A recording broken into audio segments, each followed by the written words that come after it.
তথাস্তু কিন্তু অঙ্গত এই যুগত নহয় কেতাৰৰ শেষত পৃথিৱীত দাপৰ যুগ হইব আৰু দাপৰত মই কৃষ্ণৰূপে অৱতাৰ লভিব আৰু তোমাৰ জন্ম হইব এক বেধৰ ঘৰত আৰু তোমাৰ জন্ম হইব এক বেধৰ ঘৰত আৰু দাপৰৰ শেষত মৰণ মিলিব মোৰ তোমাৰ হাতত মৰণ মিলিব মোৰ তোমাৰ হাতত হে পৰম শ্ৰদ্ধাৰ নাম ধৰ্মী ৰাইজসকল হে পৰম শ্ৰদ্ধাৰ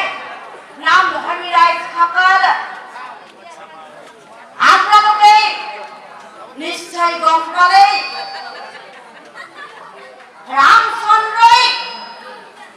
ৰামচন্দ্ৰই সীতাক উদ্ধাৰ কৰাৰ কাৰণে সুগ্ৰীৱৰ লগত মিত্ৰতা হৈ বালিয়তাক বধ কৰিছিল আৰু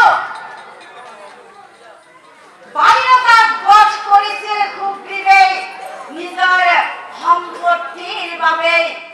চাকচোন প্ৰভুসকল চাকচোন আই মাতৃসকল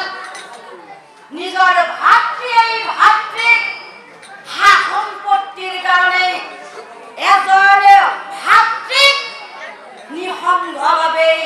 হত্যা কৰিছিল হে পৰম শ্ৰদ্ধাৰ নাম ধৰ্মী ৰাইজসকল হা সম্পত্তি কোনেও লগত লৈ নাযায় হা সম্পত্তি সদায় একেই হৈ থাকিব কিন্তু মানৱ জীৱন কিন্তু দুদিনৰ হে মানৱ জীৱন কিন্তু দুদিনীয়া হে পৰম শ্ৰদ্ধাৰ নাম ধৰ্মী ৰাইজসকল হা সম্পত্তি টকা পইচাক লৈ ভাতৃক কেতিয়াও হিংসা নকৰিব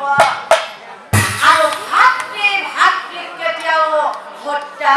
নকৰিব সেয়েহে মই মোৰ ভালৰ পৰাই আপোনালোকক কৰজোৰে প্ৰাৰ্থনা কৰিছো হে পৰম শ্ৰদ্ধাৰ নাম ধৰ্মী ৰাইজসকল আৰু এটা কথা জানেনে আপোনালোকে আজিকালি আমাৰ সমাজত বহু বোৱাৰীয়ে সকৰীয়া প্ৰেমত পৰি নিজৰ স্বামী পুত্ৰ কন্যাক এৰি থৈ সেই অইন পুৰুষৰ লগত গুচি যায় কিন্তু পুনৰ স্বামীজনেই তেওঁৰ মৰম স্নেহক এৰিব নোৱাৰি পুনৰ আকৌ চেষ্টা কৰি আকৌ এখন ধুনীয়া নতুন সংসাৰ গঢ়াৰ চিন্তা কৰে কিন্তু পৰম শ্ৰদ্ধাৰ নাম ধৰ্মী ৰাইজসকল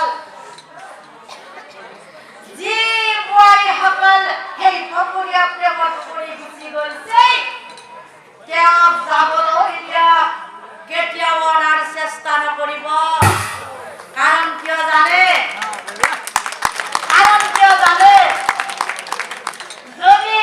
যদি সেই বোৱাৰীজনীক আনে নহয় সেইখন সংসাৰ কিন্তু কেতিয়াও সুখৰ নহয় আপোনালোকে সকলোৱে জানে সকলোৱে শুনে যদি সেই বোৱাৰীজনীক আনি পুনৰ সংসাৰ কৰাৰ চেষ্টা কৰে নহয় সেই বোৱাৰীয়ে লাজ অপমানৰ ভয়ত কিন্তু জীয়াই নাথাকে